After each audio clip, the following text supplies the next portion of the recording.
की शुरुआत 1981 से होती है, जहां हम एड और लॉरेन को ग्लेडजेल फैमिली के साथ उनके 8 साल के बच्चे डेविड के लिए प्रे करते हुए देखते हैं। असल में डेविड को एक डीमन ने पोजेस कर लिया था और उसी के एक्सॉर्सिज्म के लिए वो लोग फादर गॉर्डन का वेट कर रहे थे, जिसके बाद डेविड को सुलाने के लिए उसके रूम में छोड़ दिया जाता है, जिसके कुछ ही देर बाद भी फादर गॉर्डन भी वहां पर पहुंच जाते हैं। जब डेविड अपने रूम में सो रहा होता है, तभी कोई उसके दरवाजे पर जोर जोर से नॉक करने लगता है, जिससे डरकर डेविड बाथटब में जाकर छुप जाता है। तभी उसे बाथटब के ऊपर किसी के हाथ दिखाई देते हैं और अचानक ही उस पर टैप से काफी सारा खून आने लगता है, जिससे वो चिल्लाने लगता है। डेविड की आवाज सुनकर सब लोग उसके रूम में आ जाते हैं। जब वो दरवाजा खोलते हैं तो देखते हैं कि डेविड पोजेस हो चुका था और वो अपने डैड पर ही एक कांच के टुकड़े से हमला कर देता है, जिसके बाद एड उसे नीचे ले जाने लगता है और वो फादर गॉर्डन को वहीं पर एक्सॉर्सिज्म परफॉर्म करने के लिए कहता है। वो सभी लोग उसे एक टेबल पर लेटाकर उसके हाथ पैर पकड़ लेते हैं और फादर गॉर्डन एक्सॉर्सिज्म शुरू करते हैं। एक्सॉर्सिज्म के दौरान जब लॉरेन ने डेविड का हाथ पकड़ा हुआ होता है, तब हम देखते हैं कि उसे कुछ अजीब से विजन्स आ रहे थे। तभी पूरे घर में तेज हवाएं चलने लगती है और लाइट्स फ्लिकर करने लगती है, जिससे कुछ सामान आकर फादर गॉर्डन के सर पे लगता है और वो नीचे गिर जाते हैं और हम देखते हैं कि डेविड की हालत बहुत ही खराब हो जाती है। वो बहुत डरावने तरीके से खुद को मरोड़ने लगता है। उसे ऐसा करता देख उसकी बहन डेबी बहुत चिल्लाती है और उसे रुकने को कहती है। इसी बीच डेविड उनसे छूट जाता है और वो एड की चेस्ट में एक जोरदार पंच मारता है और वो कहता है कि वो उसकी दिल की धड़कन रोक देगा। उसे ऐसा करता देख डेबी का बॉयफ्रेंड आर्ने उस डीमन को डेविड की जगह उसे ले जाने के लिए कहता है, कि सुनकर हम देखते हैं कि डेविड का पोजीशन खत्म होने लगता है और आर्ने में वो डीमन दाखिल हो जाता है। अब इस इंसिडेंट के बाद सबकी लाइफ नॉर्मल हो जाती है, पर एड को उस दिन एक मेजर हार्ट अटैक आया होता है, जिसकी वजह से वो हॉस्पिटल में एडमिट था। एक दिन जब आर्ने डेविड के घर में होता है, तो वो देखता है कि सीरियस का एक बॉक्स खुद ही नीचे गिर गया है। बाद में वो देखता है कि उसमें एक चूहा था और वो चूहा दीवार में बने एक होल में चला जाता है। जैसे ही उस होल में देखकर आर्ने पीछे मुड़ता है, तो वहां पर एक औरत आकर उसका मुंह पकड़ लेती है और अचानक ही वो वहां से गायब हो जाती है, जिसे देखकर आर्ने बहुत डर जाता है। इसके बाद अगले दिन जब आर्ने अपने काम पर होता है, तभी उसे कुछ अजीब सा फील हो रहा होता है और वो एक खिड़की में उसी लेडी की झलक देखता है। जिसके बाद वो काम से अपने घर वापस आ जाता है, जहां उसका लैंडलॉर्ड बहुत लाउड म्यूजिक प्ले करता है और उसको अपने साथ ड्रिंक करने के लिए कहता है। वहीं दूसरी तरफ एड को भी होश आ जाता है और वो लॉरेन को बताता है कि उस डीमन ने अब आर्ने को पोजेस कर लिया है। लॉरेन अब आर्ने को कॉल करती है, पर लाउड म्यूजिक की वजह से वो फोन के रिंग को सुन नहीं पाता। इसके बाद लॉरेन पुलिस को कॉल कर देती है और उन्हें बताती है कि आर्ने के घर एक इंसिडेंट होने वाला है। जिसके बाद हम देखते हैं कि आर्ने को काफी अजीब लग रहा होता है और जब डेबी उसकी लैंडलॉर्ड ब्रूनो के साथ डांस कर रही होती है, तो उसको ब्रूनो में एक डीमन का फेस नजर आता है, जिससे वो बहुत डर जाता है और डेबी को लेकर वहां से भागने लगता है। लेकिन तभी वो नीचे गिर जाता है और उसे ऐसा लगता है कि सब जगह अंधेरा हो गया है और उसकी तरफ एक डीमन आ रहा होता है। उस डीमन से बचने के लिए आर्ने उस पर एक नाइफ से हमला कर देता है, जिसके बाद हम आर्ने को पोजेस्ड हालत में रोड पर चलते हुए देखते हैं। रास्ते में एक पुलिस वाला उसे रोकता है और आर्ने का पोजीशन खत्म हो जाता है और वो पुलिस वाले से कहता है कि उसे लगता है कि उसने किसी को हर्ट किया है। जिसके बाद हमें पता चलता है कि आर्ने ने ब्रूनो का मर्डर कर दिया है, वो भी 22 बार उसे चाकू से स्टैब करके। जिसके बाद एड और लॉरेन पुलिस स्टेशन में बैठकर आर्ने से बाइबल रीड करवाते हैं, जिसे वो कर पाता है और उन्हें लगता है कि वो पोजेस नहीं है। जब आर्ने को कोर्ट में ले जाया जाता है, तो उसकी लॉयर जज को बताती है कि आर्ने ने मर्डर पोजेशन की हालत में किया था, क्योंकि असल में एड और लॉरेन ने ही लॉयर को इस बात के लिए कन्विंस किया था। फिर वो लॉयर एड और लॉरेन को बताती है कि अगर वो आर्ने का पोजीशन साबित नहीं कर पाए, तो उसको मौत की सजा हो जाएगी। अब इस केस को पूरी तरह से समझने के लिए एड और लॉरेन डेविड की ऑडियो टेप सुनते हैं, जिससे पता चलता है कि डेविड के साथ ये सब कब शुरू हुआ। असल में ग्लेडजेल फैमिली 5 महीने पहले उस नए घर में शिफ्ट हुई थी और पहले ही दिन जब डेविड अपने रूम में जाकर एक वाटर बेड पर खेल रहा होता है, तो हम उस बेड में एक डीमन का फेस देखते हैं। उसके बाद जब डेविड उस पे से उतर रहा होता है, तभी बेड के अंदर से एक डीमन उसका हाथ पकड़ लेता है, जिससे वो काफी ज्यादा डर जाता है। जिसके बाद सीन प्रेजेंट में शिफ्ट होता है और हम देखते हैं कि लॉरेन ये पूरा इंसिडेंट फील कर पा रही होती है अपनी शक्तियों की वजह से। लॉरेन का मानना था कि डेविड ने डीमन को खुद बुलाया है, पर डेवी कहती है कि ऐसा नहीं हो सकता, क्योंकि वो सिर्फ कुछ ही देर के लिए उस रूम में था। फिर वो लोग उस बेड के नीचे की जगह देखते हैं जो पूरी तरह से काली हो गई थी। अब लॉरेन इसकी तहकीकात करने के लिए घर के नीचे जाती है, जहां पर उसे उसी जगह एक हड्डियों से बनी हुई चीज मिलती है। लॉरेन उसकी पिक्चर्स क्लिक कर लेती है, जिसके बाद हमें पता चलता है कि ये एक विच टोटेम है जिसके जरिए डेविड को कर्ज किया गया था, और ऐसी चीजें सैतानिक कल्ट के लोग इस्तेमाल करते हैं। अब ये पिक्चर सभी लोकल पुलिस स्टेशन में भेज दी जाती है ताकि शायद कोई इनके बारे में अगर जानता हो तो वो उन्हें बता सके। इन पिक्चर्स को देखकर फादर गॉर्डन उन्हें फादर कैसनर के पास जाने को कहते हैं, जो एक रिटायर्ड प्रीस्ट है, और वो उन्हें इन चीजों के बारे में बता सकते थे। जिसके बाद एड और लॉरेन फादर कैसनर को मिलने जाते हैं, जो उन दोनों को बताते हैं कि ये काम सैतानिक कल्ट के लोगों का है और वो ये सब चीजें किसी वजह से नहीं कर रहे हैं, वो बस दुनिया में बुराई फैलाना चाहते हैं। इसके बाद वो उन्हें अपने घर की बेसमेंट में ले जाते हैं जहां बहुत सारी किताबें और चीजें पड़ी हुई थी। फादर कैसनर बताते हैं कि ये सब चीजें उन्होंने तब कलेक्ट की थी जब वो डिसाइपल्स ऑफ रम कल्ट के लिए रिसर्च कर रहे थे। अब हम रात में आर्नी को देखते हैं जो जेल में सफाई कर रहा होता है।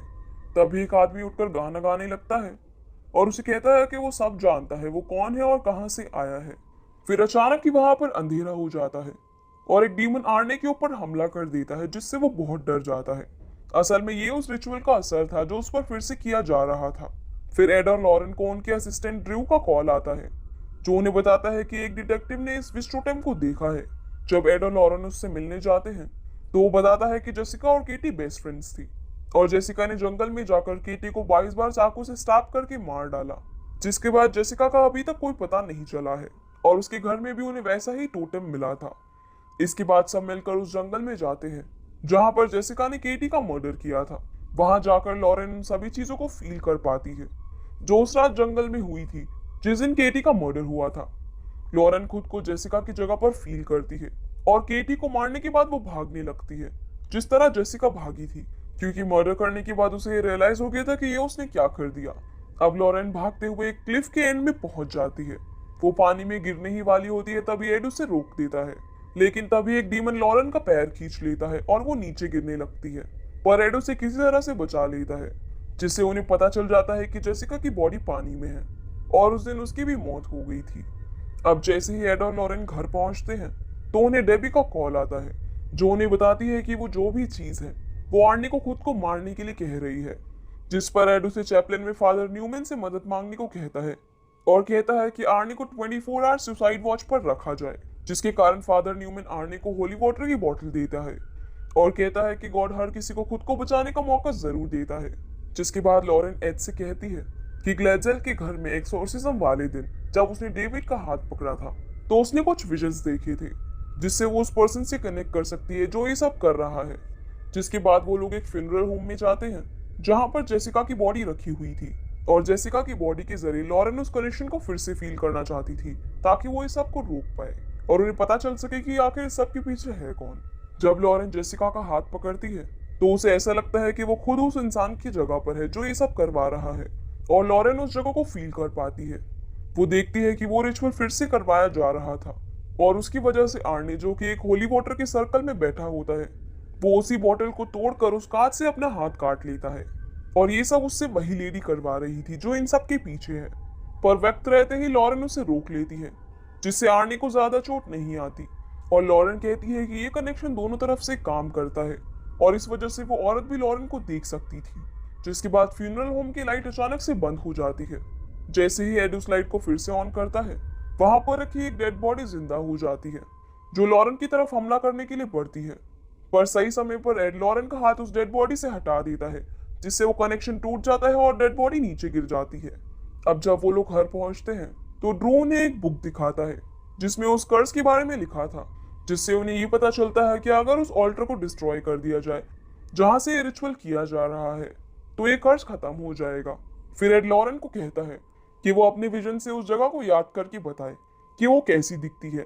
जब लॉरेन उस जगह के बारे में डिस्क्राइब कर रही होती है तभी एड बेहोश हो जाता है। जब उससे होश आता है तो वो देखता है कि उनके घर में कोई नहीं है और लॉरेन गायब हो गई थी, वो कहीं भी नहीं मिल रही थी। लॉरेन को ढूंढते ढूंढते एड को ही अपने घर में वो औरत नजर आती है जो ये सब करवा रही थी। वो उससे कहती है कि वो लोग बहुत करीब आ चुके हैं और अगर वो आप गिव अप करेंगे तो वो उनसे बहुत नफरत करेगी और अचानक ही वो वहां से गायब हो जाती है। इसके बाद वहां पर वो डीमन आ जाता है जो फ्यूनरल होम में था, वो एड पर हमला कर देता है। जिसके बाद एड उस पर बाइबल के वर्स बोलने लगता है और चाकू निकालकर उसे मारना चाहता है। तभी उसका असिस्टेंट उसका हाथ पकड़ लेता है और वो देखता है कि वो डीमन को नहीं बल्कि लॉरेन को चाकू मारने वाला था। फिर एड बताता है कि वो उनके घर में थी और वो किसी चीज को हर तरफ ढूंढने लगता है। तभी लॉरेन की नजर वहां पड़े एक वाज पर जाती है जिसके फ्लावर्स पूरी तरह से काले हो चुके थे। जब एड उस वाज को नीचे फेंकता है तो उसमें से वही विच टोटेम निकलता है। इसका मतलब अगला विक्टिम एड है। अब अगली सुबह ही लॉरेन फादर कैसनर के घर निकल जाती है क्योंकि उसको उस बुक में से एक पार्ट ट्रांसलेट करवाना था जिससे शायद उन्हें उस कर्ज को खत्म करने के बारे में पता चल सके। इस दौरान एड और ड्रू घर पर ही रहकर उस कनेक्शन को सॉल्व करने की कोशिश कर रहे होते हैं जहां से उन्हें पता चलता है कि जेसिका उनके शहर में ही पड़ी थी और शायद यहीं से उस पर वो कर्ज लगा था। वहीं दूसरी तरफ डेबी फादर न्यूमैन के साथ आर्नी के पास होती है। वहीं एड उस कनेक्शन को सॉल्व कर लेता है। अब रात तक लॉरेन भी कैसनर के घर पहुंच जाती है और उसे उस पैसेज को ट्रांसलेट करने के लिए बोलती है। फादर ने उसे बताते हैं कि इस कर्ज को कंप्लीट करने के लिए 3 लोगों की बलि चढ़ानी जरूरी है, जिसके बाद जो भी ये सब कर रहा है उसे शैतान की ताकत मिलेगी। तीनों विक्टिम्स में से एक बच्चा, एक लवर और एक भगवान में यकीन रखने वाला व्यक्ति होना चाहिए। ये सुनकर लॉरेन फादर कैसनर को बताती है कि तीसरा इंसान एड है। इसके बाद फादर लॉरेन को बेसमेंट में लेकर चले जाते हैं जहां वो उसे कुछ दिखाना चाहते थे। अब यहाँ हमें पता चलता है कि फादर कैसनर की एक बेटी थी जिसका नाम आइला है।